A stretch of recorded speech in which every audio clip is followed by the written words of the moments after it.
দেখছেন সময় সংবাদ। চট্টগ্রামে বন্যায় ডুবেছে ৯ উপজেলা। এখন পর্যন্ত ৫ জনের মৃত্যুর খবর পাওয়া গেছে।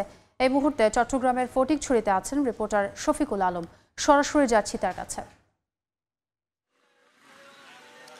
আমি এই মুহূর্তে চট্টগ্রামে যে ফটিকছড়ি সুন্দরবন ইউনিয়নের যে আব্বাস শিকদারের বাড়ি রয়েছে সেখানে আছি।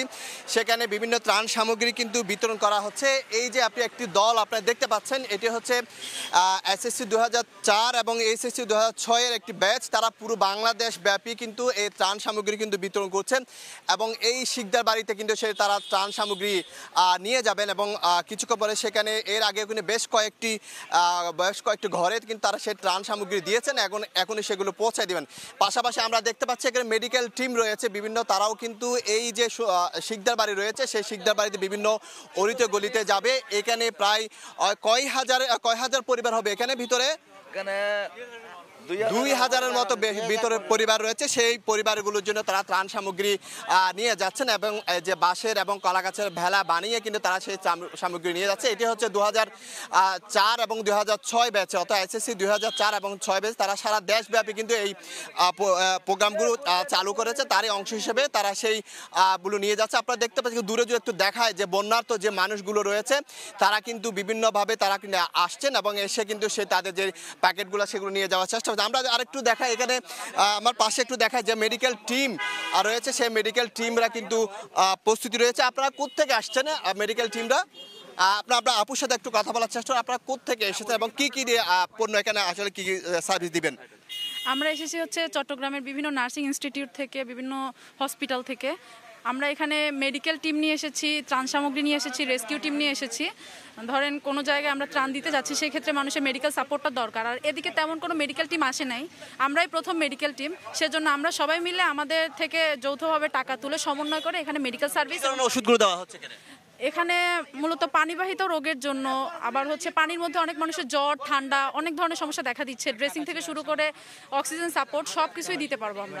ধন্যবাদ আপুকে। আমরা একটু যদি নৌকা দেখানোর চেষ্টা করি, এখানে যে পুরো বিস্তীর্ণ এলাকা কিন্তু ডুবে গেছে, ঘর পানির নিচে, বাসাবাড়ি পানির নিচে। এখানে যেখানে নৌকা বা সাম্পান থাকার কথা না সেখানে কিন্তু বড় বড় ধরনের সাম্পানগুলো কিন্তু রয়ে গেছে। আপনি দেখতে পাচ্ছেন বিভিন্ন ঘর কিন্তু একেবারে চালা, ঘরের চালা কিন্তু পানির নিচে তলিয়ে গেছে। চট্টগ্রামের অন্তত 8টি উপজেলায় কিন্তু একই অবস্থা, যেখানে কিন্তু এই পানি পুরো তলিয়ে গেছে। অর্থাৎ আপনাকে জানিয়ে রাখি, ভারত থেকে যে পানিগুলো নেমে এসেছে ফেনী, কুমিল্লা এবং নোয়াখালী যেই জায়গায় পানি তলিয়ে গেছে, ঠিক পারি পাশে কিন্তু চট্টগ্রামের খাগড়াছড়ি, সেই খাগড়াছড়ি থেকে কিন্তু পানিগুলো হালদা নদী হয়ে কিন্তু এই যে চট্টগ্রামের ফটিকছড়ি, যে হাটহাজারি, রাউজান, রাঙ্গুনিয়া সহ বিভিন্ন, অর্থাৎ উত্তর চট্টগ্রাম বিভিন্ন এলাকা কিন্তু তলিয়ে গেছে। আপনি দেখতে পাচ্ছেন এখানে আসলে এই নৌকাগুলো থাকার কথা না, বড় বড় নৌকা অর্থাৎ ইঞ্জিন বোটগুলো এখানে চলে এসেছে মানুষের পারাপারের জন্য।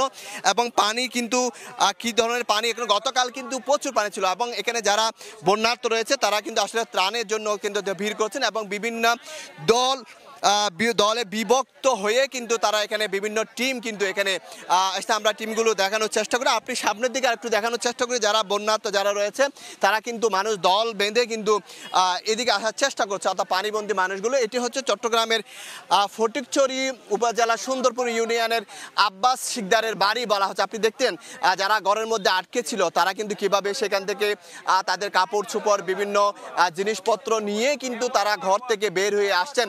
গতকাল কিন্তু এখানে প্রায় আরো 3 থেকে 4 ফুট পানি বেশি ছিল, কিন্তু আজকে যেহেতু রোদ সেক্ষেত্রে কিন্তু পানি একটু কমে আসছে।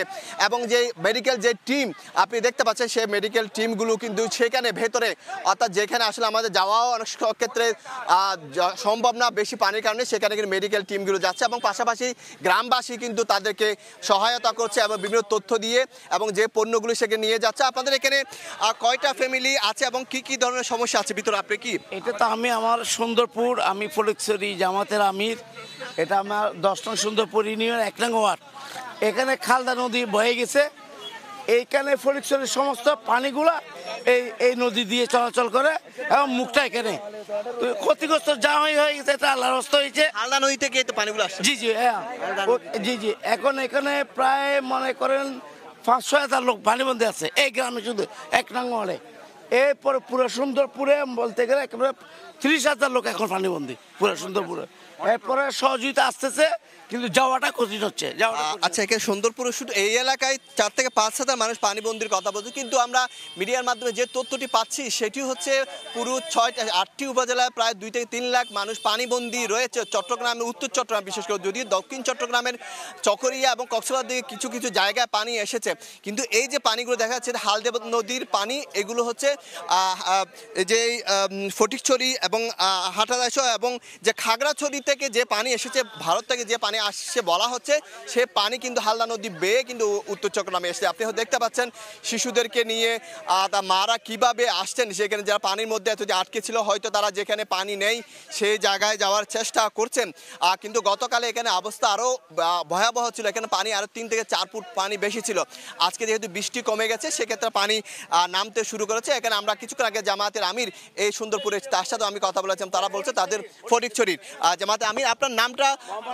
মোহাম্মদ নাজিমুদ্দিন, তিনি আমির ফটিকছড়ি। তিনি যেটি বলছেন যে এখানে 5 থেকে 6 হাজার পরিবার রয়েছে, তারাও কিন্তু তাদের দলের পক্ষ থেকে কিন্তু এখানে যে ত্রাণগুলো দেওয়া হয়েছে সেগুলো বিভিন্ন জায়গায় পৌঁছে দেওয়া হচ্ছে। এখানে বিভিন্ন যে সংগঠনের পক্ষ থেকে ত্রাণ দেওয়া হচ্ছে। এখানে দূর দূরান্ত থেকে চট্টগ্রামের যেই কর্ণফুলী নদী রয়েছে সেখান থেকে বড় বড় যে স্পিড বোটগুলো রয়েছে, বড় বড় নৌকা ইঞ্জিন সাহায্যে যে বোটগুলো রয়েছে, সেগুলো ট্রাকে করে বিভিন্ন জায়গায় ছড়িয়ে ছিটিয়ে দেওয়া হচ্ছে। এখানে আমরা বেশ কয়েকটি টিম দেখছি এবং যেগুলো ওষুধ সামগ্রী নিয়ে অর্থাৎ মেডিকেল টিম আমরা এখন দেখেছি চট্টগ্রাম থেকে এসেছে মেডিকেল টিম, তারা কিন্তু বিভিন্ন ওষুধপত্র নিয়ে যারা এখানে আসছেন, এই মেডিকেল টিম তারা কিন্তু কিছুক্ষণ পরে এখানে ভেতরে কিন্তু গ্রামের ভেতরে কিন্তু তারা ঢুকে যাবে এবং সেখানে কিন্তু সেই দেখাচ্ছে। আমরা যদি একটু আরেকটু বিস্তীর্ণ যেই জায়গাগুলোতে বেশি পানি, যেগুলো একেবারে ডুবন্ত, সেই জায়গাগুলো একটু দেখানোর চেষ্টা করি।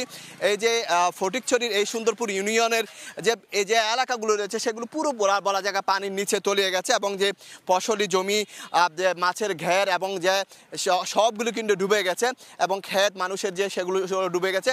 অর্থাৎ বন্যার পর কিন্তু মানুষের যেই দুর্ভোগ আরও বাড়বে, যে তাদের মাছ বা মাছের ঘের নষ্ট হয়ে গেছে, ফসলি জমি নষ্ট হয়ে গেছে এবং বিভিন্ন ক্ষেত নষ্ট হয়ে গেছে এবং পানিতে ভেতরে পানি ঢুকে গেছে। এরপরে আরও যে সমস্যা হবে সেটি হচ্ছে যে বিভিন্ন রোগবালাই দেখা দিবে শিশুদের এবং মানুষের রোগবালাই দেখা দিবে, নানা ধরনের সমস্যায় পড়বে এবং খাদ্য সংকটে পড়বে।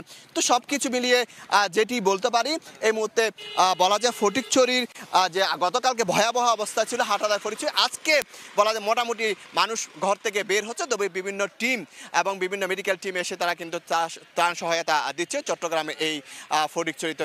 এই ছিল আমার কাছে বন্যার সর্বশেষ।